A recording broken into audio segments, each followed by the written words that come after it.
It's been a cold, snowy winter, so I can't think of anything better to make than a nice bowl of good old-fashioned beef stew. And it's so easy to do. Check it out.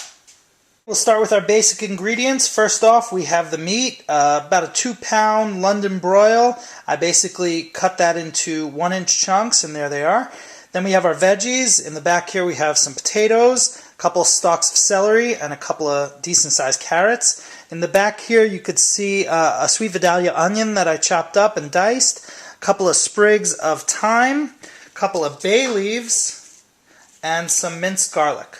For this recipe we're going to be using my new Le Creuset French oven. This is a beautiful cast iron pot, heavy, retains heat beautifully, it has a nice solid lid, and a beautiful enamel interior. And I'd like to once again thank Patrick O'Hearn for his generous donation to the cooking show that allowed us to get this beautiful pot for this beef stew. First step, we're going to season our beef, and then we're going to dredge it in flour. We'll take some salt and some freshly ground pepper, and we'll do this on both sides.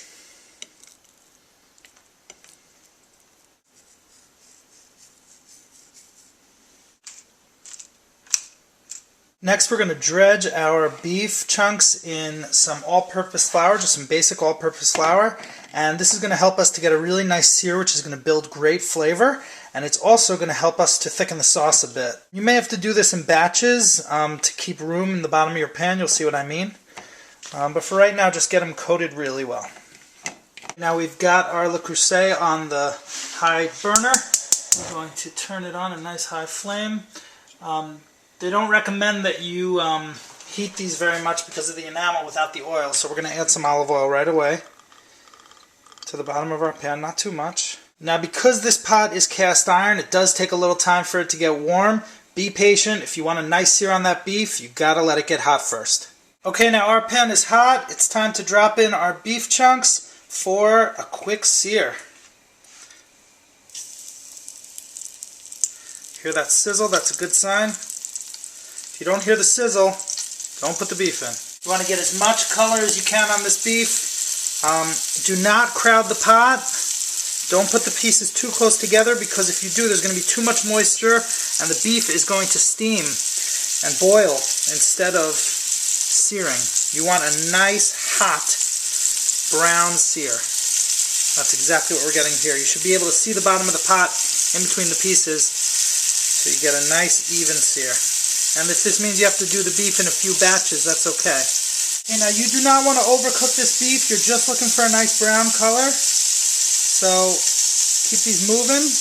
Get a nice sear on them. And then you're going to take them out of the pot once they're seared. These things are going to cook for another 2–2.5 hours. So you definitely don't need to cook them all the way through right now. You want to get them really browned on all sides. Nice color. Color means flavor. This is also going to make the stew look really beautiful, so it's an important step. Because you eat with your eyes first. Okay, these pieces look beautifully seared. Let's remove them to a nice plate. There you see our beef pieces resting on the plate. Beautiful color. Okay, now we're going to add a little more olive oil, and we're actually going to sear off our onions and a little bit of our garlic. So here comes the onions. Right in the same pot. You don't want to leave any of that juice from the meat behind. You want to use all that for flavor. That's how you make a great stew. And this is all done in one pot. Start to try and get some of that fond off the bottom. That's what it's called. The fond is that sticky, dark brown bits from the meat. You see now they're starting to color and flavor the onions, and that's exactly what you want. So scrape that fond off and stir it around. Go for a couple minutes till the onions start to become translucent. As you can see, our onions are looking great, and I think it's time to add the garlic. Garlic is very delicate. You want to make sure it doesn't burn. It could be a really nice sweet flavor, but it could also be very, very bitter. So we'll add in our garlic. Give that a nice little stir. Next up, we're going to add a couple tablespoons of tomato paste. There's one. Just incorporate it with the onions. and continually scraping that fond. You see the fond is getting a little bit lighter now. We're going to add in just a small amount of flour, small purpose flour, maybe another tablespoon or two. That's plenty. That's just going to help to create a nice little roux in the base of our pan, which is going to really thicken our sauce later. You just want to get rid of the raw flour taste. Once again, just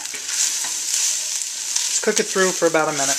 We are going to deglaze the bottom of our pan. Deglazing is just a fancy cook's term for really taking off the rest of that fond. You see we got a lot of it, but you see there's still a lot of brown bits there. That's really great flavor that's going to make your stew awesome. So we're just going to deglaze with some red wine. About a cup.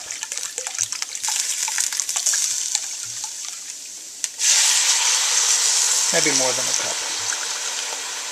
I like red wine. Once you get the wine in there, continue stirring. Now is when you're really going to deglaze the fond on the bottom of your pan. You're going to get a nice base for your sauce, for your stew.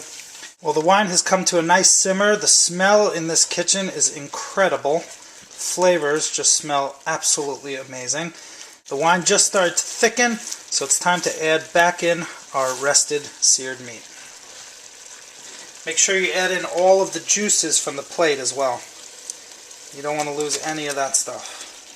Stir the meat around in the wine and onions and garlic mixture just to get it all coated. And the next thing we're going to do is we're going to add 4 cups or so, whole container of organic chicken broth. I'm using a chicken broth, but you could use a vegetable broth or a beef broth. This is a low sodium. You want to do low sodium so you can control the saltiness of your stew. And just add it all in there. Just covers the meat, which is perfect because this is going to reduce.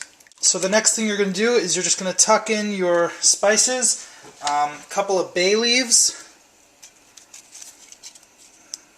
and a few thyme sprigs. Just tuck them under the broth. And then I'm going to turn this up to high to bring it to a boil. And right when it comes to a boil, we'll reduce it to a simmer and we'll let it go for an hour. As you can see, our stew has come to a rolling boil. We are going to reduce it to a simmer.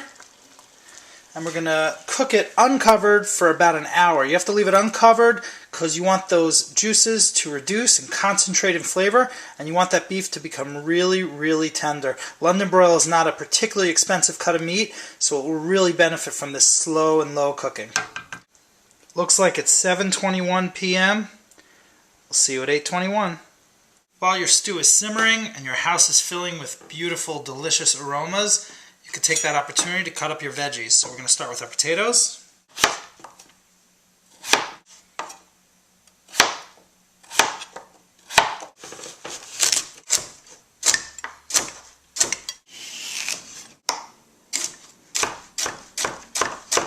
And your veggies are all prepped and ready to go.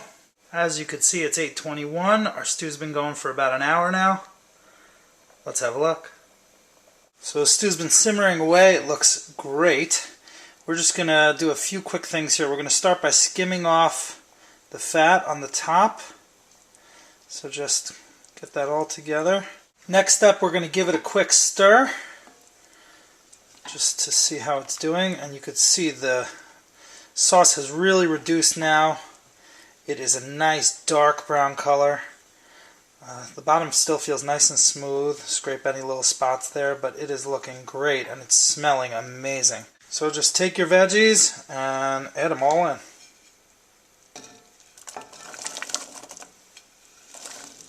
Now you may want to add just a tiny bit of seasoning on the veggies because they haven't been seasoned, but there is so much flavor in this pot, this step really is somewhat optional. I'll just put on our potatoes a little bit of salt. Let's also put a little fresh ground pepper on that. And that is it. These cold vegetables just brought the temperature down quite a bit. So we're going to bring this back up to a boil. Now you can see our stew has come back up to the boil and we're going to lower it to a simmer. This time we're going to put on a lid and let it go for another hour. It looks like it's 8:29. See you at 9:30. Oh, one thing I forgot to tell you, don't check on the stew. You want to just check it for like 1 second? Oh, let's just see how it's doing. No, leave it alone. It knows what to do. Okay, it's 9:30. Let's see what we got. Check it out. Oh yeah. Beef stew's been simmering away for about an hour more. 2 hours total. Maybe 2.5 hours total cooking time with all of the little extras. And let's just stir it up here and take a look. Wow, it's really reduced a bit. The veggies are clearly cooked. The beef looks like it's really tender, not falling apart.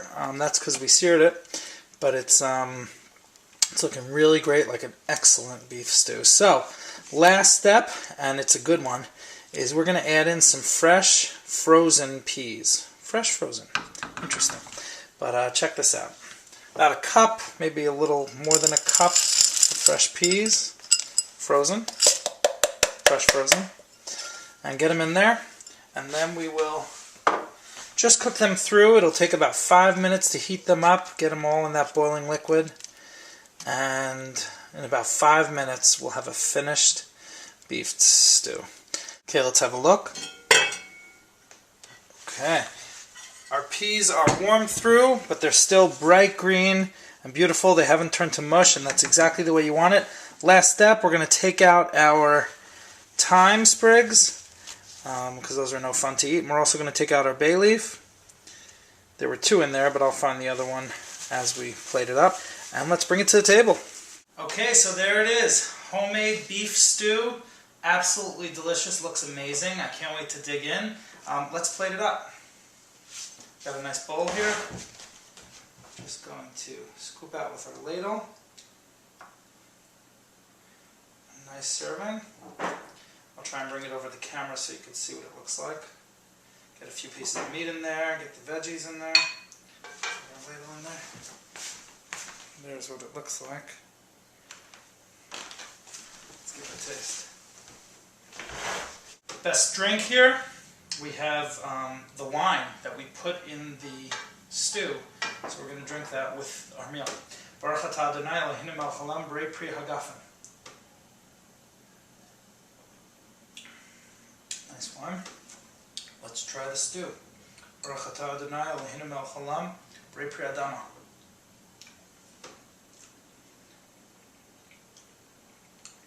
Wow, nice flavor. Baruch atah Adonai Eloheinu melech haolam she'akol niyeh b'dvaro. Anyway, thank you once again for joining me for this episode of Cooking Kosher. I'm David, and I've really enjoyed having you. Please don't forget to comment, like, and subscribe, and let me know what you'd like me to cook next. Thanks again to Patrick O'Hearn for this beautiful Le Creuset Dutch oven. If you'd like to donate to the cooking show, let me know as well so we can get some new stuff for our future shows. Thanks again. Chaim.